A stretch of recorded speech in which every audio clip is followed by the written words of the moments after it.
These 4 teenagers allegedly killed a 17-year-old boy because he breakups with their friend.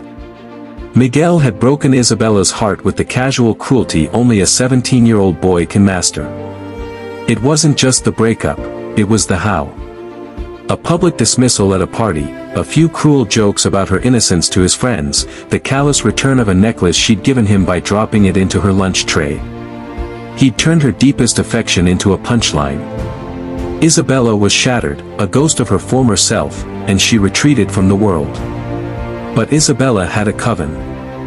5 friends who loved her not with the fleeting passion of a high school romance, but with the ferocity of sisters sworn to a blood oath. They saw the light leave her eyes, and where Miguel saw a trivial drama, they saw a capital crime.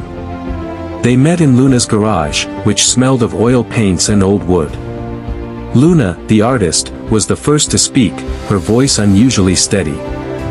He broke her. He doesn't get to just move on. Val, the athlete, cracked her knuckles. He thinks it's a game. He needs to learn it's not. Chloe, the quiet, brilliant one, pushed her glasses up. He operates on social currency. We need to bankrupt him. Zoe and Zara, the twins who communicated in glances and finished each other's sentences, simply nodded. The verdict was unanimous. The sentence was death. Their plan was not born of reckless rage, but of chilling precision. They knew they couldn't be suspects.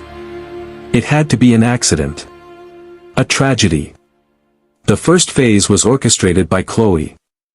She was in Miguel's chemistry class. She subtly altered his lab notes for a volatile experiment, just enough to cause a small, shocking explosion at his station.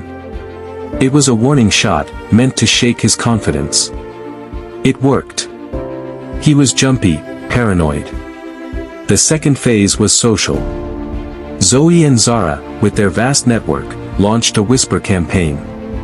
They didn't paint him as a monster, that would be too obvious. They painted him as unstable. Erratic.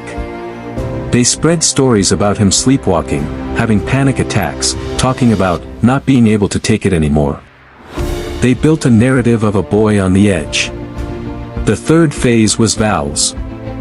She challenged him to a race at the old quarry on the outskirts of town, a place they all used to party. Bet you can't even beat me now, she taunted, playing on his wounded pride. You've gotten soft. Miguel, his ego bruised and his nerves frayed, took the bait. The night of the race was cold and misty. The quarry's edge was a